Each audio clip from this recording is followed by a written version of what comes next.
Joy, sadness, fear, disgust, and anger have been running things well inside the mind of Riley Anderson since her move to San Francisco, valuing each emotion equally. When Riley turns 13, however, new emotions begin to make their way to headquarters. Emotions like anxiety, envy, ennui, and embarrassment. Although, in an effort to better Riley's future, the emotions begin to take over, looking to build a new Riley. This leads to the old emotions being quite literally bottled up.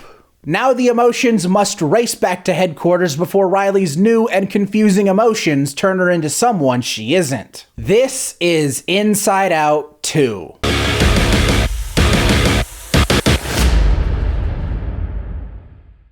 Inside Out 2 is the latest film from Pixar and is the sequel to 2015's Inside Out. One of the most clever films in Pixar's library. And I'll be real, I always thought Inside Out had great potential for a sequel. The concept of personifying emotions is something they can easily build more on. Unlike making a sequel to Up or WALL-E, those movies are just kind of perfect as is. And here we are 9 years later to see if that potential was met.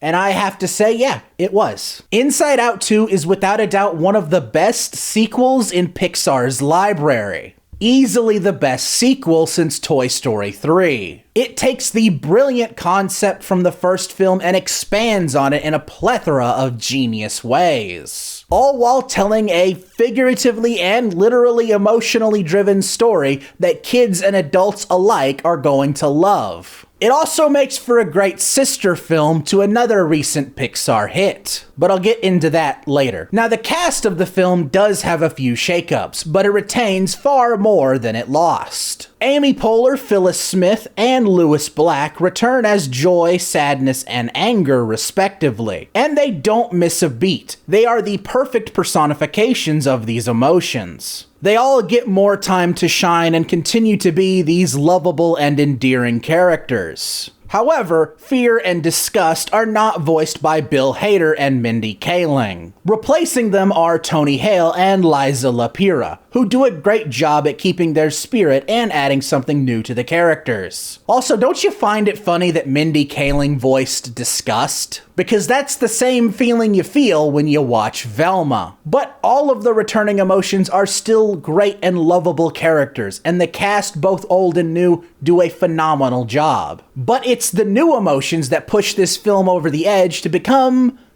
something real special. Leading the bunch is Maya Hawke as Anxiety. And again, this is some top-tier casting. Her animation and design is superb. She reminds me of a Muppet at times. And if it wasn't any indication from this shirt, I really liked and resonated with this character. Anxiety is definitely the standout of the new emotions, but that isn't to say the rest of the new emotions are bad. Far from it, actually. Like Iowa Debris as Envy. She really gives off a lot of little shit energy with this character, but it's a lot of fun. Another thing that's really fun is watching her in the recording booth. She is having the time of her life as this character. Then there's Adele Exarchopoulos, awesome name by the way, as Ennui, also known as Boredom. There's a lot of great dry humor with this character, and her character is where a lot of Riley's teenage angst comes from.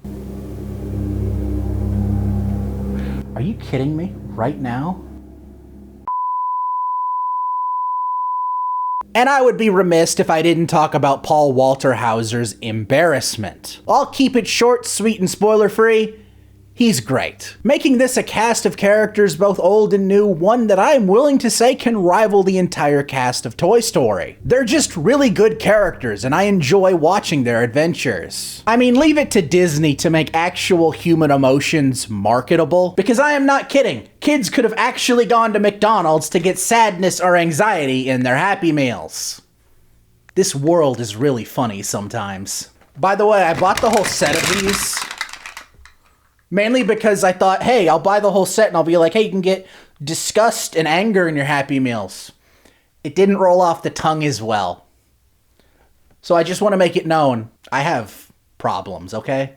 Since this is a Pixar movie, I don't need to tell you that the animation is top of the line. But I'm going to anyway because It's just that good. This film, along with its predecessor, have some of my favorite character animation in any movie ever. That's because the character animation does such a great job at showing the characters' primary emotions so well. From small things like how they move to how they react to bigger things like how they help one another, it does a great job at conveying the characters' personalities without deliberately telling us. But that doesn't mean each emotion is just that. Joy is not always happy, anger is not always angry. All of the emotions do such a great job at conveying that, and I just think that's awesome. And of course, the rest of the animation is great too. Whether it be the world inside Riley's mind or the world she's in, everything is great. It's just a creative movie. I freaking love that. You'd think they run out of parts of your mind to make into fun areas and obstacles for our heroes to visit, but you'd be wrong. The emotions go back to Imagination Land and they run into a bunch of people drawing conclusions, and the way they interpret that is so brilliant and funny. That right there is everything I love about Pixar. And of course, I have to mention the fact that the emotions literally get bottled up. Just keep it away from the radiator, please. Oh God, the internet has ruined me, hasn't it? I just love how clever and creative these movies are. It's not just clever because it's funny, it's clever because it's extremely well written with a great amount of emotional depth. This film is an oddly brilliant sister film to Turning Red. Where that film focuses on the physical and gross parts of puberty, this film focuses on the more emotional parts of puberty. It's interesting that they're both female-centric films on puberty, but I'll be honest, I don't think Pixar could get away with making a boy puberty movie and it all keep it to a PG rating. That's NC-17 right there. They ain't getting anywhere near boy puberty. No, no, no. The film tackles the emotional side of puberty in its own fun, unique, and tear-jerking ways expertly. The film following Riley at 13 opens the door for some great exploration of emotions most prominent at that age, making this a film teens and adults will connect to, maybe even more than the kids watching it. I also really appreciate that Riley, on her own merits, is a really good character too. It doesn't feel like she's just a flesh mech for the emotions to pilot. But to be fair, the flesh mech thing is another Pixar movie. Am I wrong? There are so many aspects to this film that are so well made on a storytelling front that it's a Pixar sequel that was well worth the wait. There's a scene at the end of this movie that is the perfect personification of how having one of these feels, and it's something else.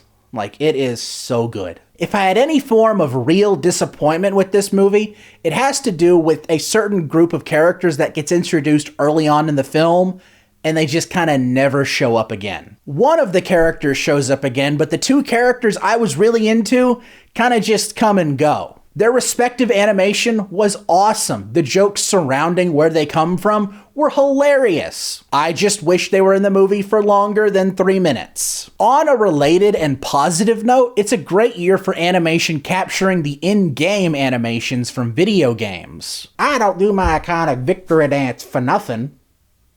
Okay, maybe just this once. Ew, ew, ew. But this is a Pixar sequel we have not seen quality-wise in a long time. I like Finding Dory and Incredibles 2, and even Toy Story 4, more than other people apparently. Cars 2 and 3 are whatever. I like Monsters University though. I like that. But Inside Out 2 is without a doubt one of the best Pixar sequels they have ever made. Easily top 3, maybe even top 2. The cast and characters are all lovable and memorable. The story is a lot of fun and the emotions are there figuratively and literally. It's a huge win from Pixar, and I'm glad they got it. By the way, if the success of this movie is causing you to think, oh hey, Pixar isn't going to make anything original anymore and we're just going to get sequels, you better be at the first showing of ELO next June.